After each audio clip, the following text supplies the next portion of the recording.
Hey guys, it's Mona at Craft Clutch. What do you get when you combine resin with Dollar Tree gift bags?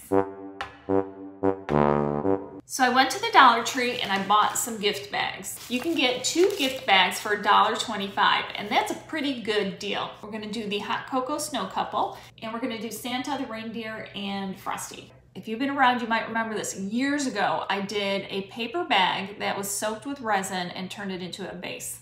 So that's kind of the same concept that we're going for here, except we're gonna do it with the gift bags. First thing I'm gonna do is take the handles out. All right, so we have our bags. I have this fun little tool. I don't know if they even make it anymore. And there's 3 like different sizes. One's on here and like 2 other sizes. But you can punch a hole like anywhere on a piece of paper. I want to punch some holes into the gift bags. See, look at that. How cool is that? Because we're gonna make these like luminaries. So I'm just punching wherever there is a snowflake. If they still make this, I'll have it linked down in the description below.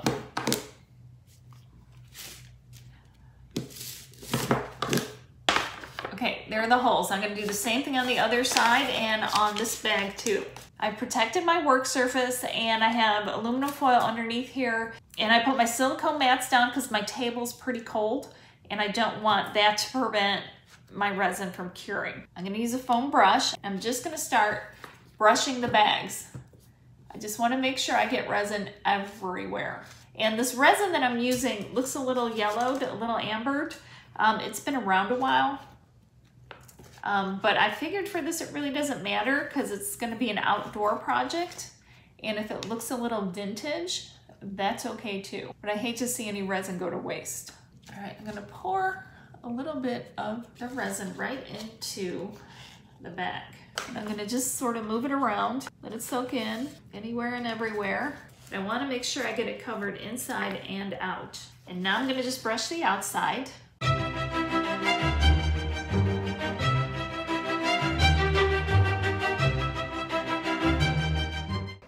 Now I'm gonna just stand it right on my silicone mat, which I'll be able to peel it off of once it cures. But I wanna make sure I get it where it's standing open. All right, now I'm gonna take the rest of this over to this one. I'm gonna just dump it right in the bottom. All right, I'm gonna mix some more resin. Now we're gonna finish this one. Pour a little bit more down in there. You can see how this one's getting darker because it's really soaking it in. Like you could see the drips and stuff. So it's all gonna be that way. So it'll be interesting to see how it turns out. All right, the inside's done. Now I gotta hit the outside.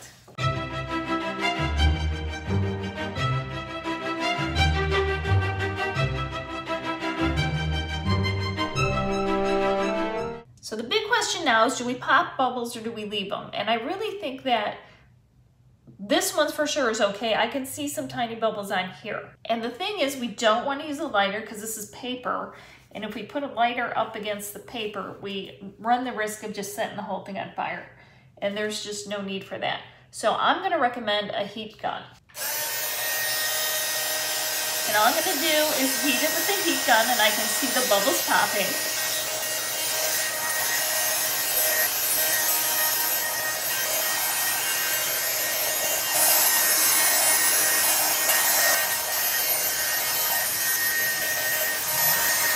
And now we're just gonna let this cure. I'm gonna let it cure a minimum of 12 hours, and then I'm gonna peel it off of here. It's the next morning, and I can just peel all this stuff off of my silicone mats.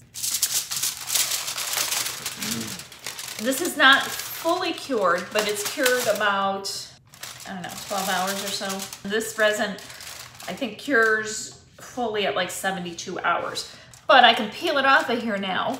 And it's still soft enough for me to be able to like trim. So I'm just taking an old pair of scissors.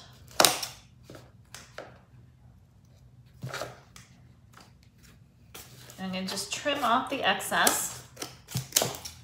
And then if you want to clean this up even more, you can either take your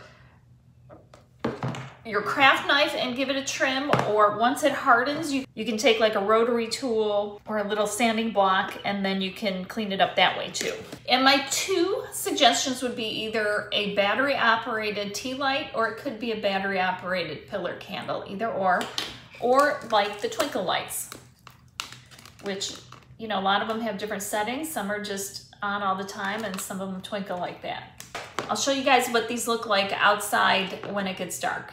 And remember, you don't just have to use these as luminaries. On this one, I didn't poke any holes way down. This one I did. I did put some holes further down here. You can use this as a vase. You can put fresh flowers in there with water because it is totally watertight.